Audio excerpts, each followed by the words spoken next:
Yeah, big up Festival Aluna, c'était Maxo, wicked show, super ambiance, bonne vibes. Yeah, man. Salut Maxo, Salut. tu viens de finir ton set ici à Luna, qu'est-ce que tu as pensé de tout ça?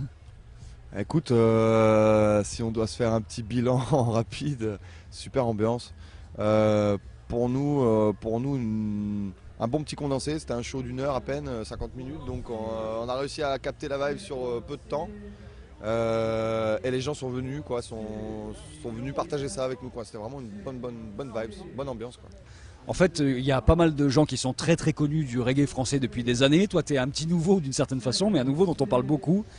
Tu viens du dancehall, toi, au départ. La culture, elle vient de là. Enfin, Ouais, moi je viens pas vraiment de ça. Je viens de. En fait, moi, ça fait quoi, une dizaine d'années que je chante, quoi, un peu plus. Et au début, c'était plutôt des groupes, des histoires de groupes, du ska, du reggae et tout ça. Et puis voilà, l'envie de faire un projet personnel, de faire mes chansons, de composer, d'écrire un peu tout seul. Le premier album est sorti en 2007. Et là, c'est vrai que, on va dire, l'histoire Maxo, pour moi, a commencé voilà, à ce moment-là, quoi. Vraiment avec le premier album. Et puis après, il y a eu un deuxième album avec pas mal de contributions. Ouais. Et là, ça a commencé à faire parler, quoi. Mhm. Parce qu'il y a Kenaton qui est apparu, il y a Sly and Robbie. Alors Ouais. évidemment, tout d'un coup, ça fait parler, là. Ouais, un petit peu. C'est vrai que ouais, j'ai eu la chance de pouvoir travailler avec des, comment dirais-je, des gens avec qui ouais, j'ai toujours rêvé de collaborer. En plus, il se trouve qu'humainement, voilà, c'était des vraies rencontres.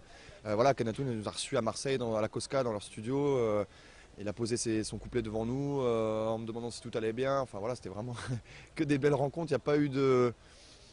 C'était vraiment des envies. On a eu la possibilité de le faire. Les gens ont répondu présent. Il n'y avait pas de, comment dirais-je, d'invité pour faire un coup ou un truc comme ça, puisque de toute façon, on reste dans un milieu qui est quand même assez confiné, le reggae. Euh, donc c'était vraiment par plaisir et ça s'est vraiment bien passé avec tout le monde, quoi. Max Romeo, c'est pareil, c'est quelqu'un que j'ai rencontré sur la route.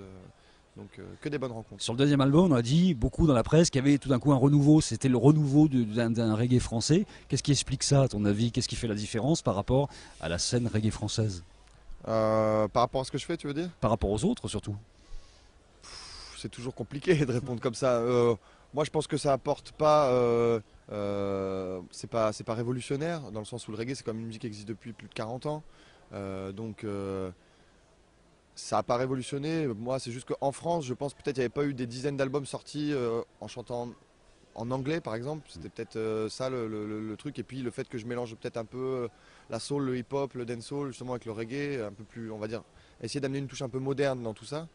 Après, je pense qu'il y a quand même beaucoup d'artistes en France qui font le travail et qui portent cette nouvelle génération, dont ceux qui sont là ce soir, dont Dubbing, dont Sinsemilia, enfin voilà, des gens qui sont encore là, encore sur la route et qui vraiment qui font avancer ce milieu-là. Moi, j'essaie d'amener ma petite pierre. Pour l'instant, voilà, on y va petit à petit, quoi. C'est le fait d'oser chanter en anglais aussi qui fait aussi quelque chose d'un petit peu différent. Ouais, en tout cas, ce qui me concerne, c'est pas une marque de bravoure, on va dire. C'est vraiment parce que j'écris, enfin, l'inspiration vient en anglais, donc l'écriture est faite assez naturellement, quoi. Il y a pas de, on peut pas de toute façon traduire des paroles en français en anglais. Les rimes, ça marche plus, les jeux de mots marchent plus. Enfin voilà, donc moi j'écris vraiment en anglais directement. Et ça, c'est parce que j'écoute vraiment que essentiellement de la musique anglophone, quoi. Quasiment vraiment depuis que j'ai 3 4 ans, j'écoute, voilà. Mon père il passait les disques, voilà, les groupes de rock, les groupes de soul, les groupes de funk. J'ai toujours écouté de la musique anglophone, en fait. Toi, tu as une présence très animale sur scène. C'est vrai que là, t'es là présent, ça prend au triple public tout de suite. Ça, tu l'as appris comment ça? C'est quelque chose que tu avais en toi toujours, ça? Ouais, on va dire ça. C'est la bête qui sort. Non, en fait, en vérité, il n'y a pas de calcul de tout ça sur scène. Pour moi, j'ai toujours vu ça comme quelque chose. On s'en sert un peu tous pour se transcender. De toute façon, c'est une autre vie, la scène. C'est comme s'il y avait un autre monde, en fait. À partir du moment où on monte sur scène et que le concert commence, c'est une vie parallèle un peu. On peut pas être la même dans la vie et sur scène. C'est deux choses C'est différentes. vraiment deux personnes différentes pour Ouais, toi. je pense. Ouais, ouais. Il y a une part de schizophrénie, un peu, je pense, un peu. Mais c'est chez tous les artistes. Bah, il y a toujours quelque chose. On peut pas monter sur scène comme on est dans son salon avec ses copains. Voilà. Et c'est se fait inconsciemment. Il se passe quelque chose. Et ouais, Animal, je suis d'accord. Ouais, j'assume. J'assume. On a dit un peu qu'il y avait la grande famille reggae française, en tout cas une bonne partie qui était là ce soir. Est-ce que tu as l'impression que c'est une vraie famille, ça? Ouais, parce qu'on se connaît tous. Là, tu vois, on mangeait avec les Dubbing. Danakil, on s'est croisés il n'y a pas longtemps. Dubbing, ça fait un peu plus longtemps que je les connais. Bon, moi, mon producteur, enfin celui qui a produit le deuxième album, c'est Mike de Sinsemilia, un des deux chanteurs de Sinsemilia. Donc, J'ai envie de dire, on se connaît tous, voilà, quand on a la chance de partager les scènes, on est content. C'est pas toujours le cas, mais en tout cas on s'appelle, on est toujours, voilà. C'est vrai que on voit un peu plus souvent sur la route les groupes de reggae français qui chantent en français, parce que je crois que le public a vraiment un peu de mal avec la langue quand même, mine de rien, je pense, dans le reggae. Mais nous on est là, voilà, on est là et ouais, vraiment, je pense que c'est une famille quelque part, parce c'est un peu tous le même combat à des niveaux différents, mais on est un peu tous dans le même combat. C'est un vrai coup de tampon d'avoir le label de Mike de Sinsemilia, justement. Ça a aidé pas mal à tout d'un coup crédibiliser en fait tout ce que tu fais. Ouais, ça a amené sûrement de la crédibilité et surtout une vraie collaboration avec un vrai producteur, j'ai envie de dire, quelqu'un qui est à l'écoute, qui aime le reggae, qui m'a laissé faire ce que j'avais envie de faire, qui m'a pas mis de frein, pas mis de barrière. Il a vraiment été très présent, sans contrainte. Et une vraie relation d'amitié qui s'est créée, donc ouais, ça fait partie, c'est comme une collaboration, je le vois sur l'album.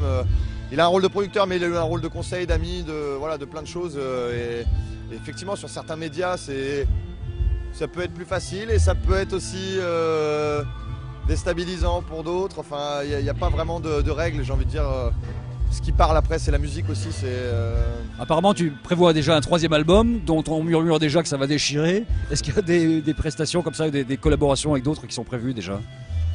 Alors, je pense qu'il y aura beaucoup moins de featuring sur le prochain album, beaucoup moins d'invités, parce que je pense que je vais revenir à quelque chose de plus intimiste et peut-être même de plus acoustique aussi. Roots alors? Ouais, Roots, mais sûrement avec plus d'acoustique, dans le sens plus de guitare-voix, plus d'arrangements minimalistes et plus de soul, plus de blues, voilà, aussi j'ai ces inspirations-là que j'ai besoin de mettre sur CD et je pense que le prochain sera un bon mélange de tout ça. Et de toute façon, je peux pas refaire le même. Enfin voilà, moi j'ai besoin de changer. Il est pour quand celui-là? Oula. Pour l'instant, je suis en train de composer. Voilà, donc je maquette. J'espère qu'en 2012, il sera là. Je pense que oui. De toute façon, s'il sort, ce sera en 2012, je pense. Ouais. Merci d'être passé au festival, Maxou. À Pas de bientôt. soucis. Ciao.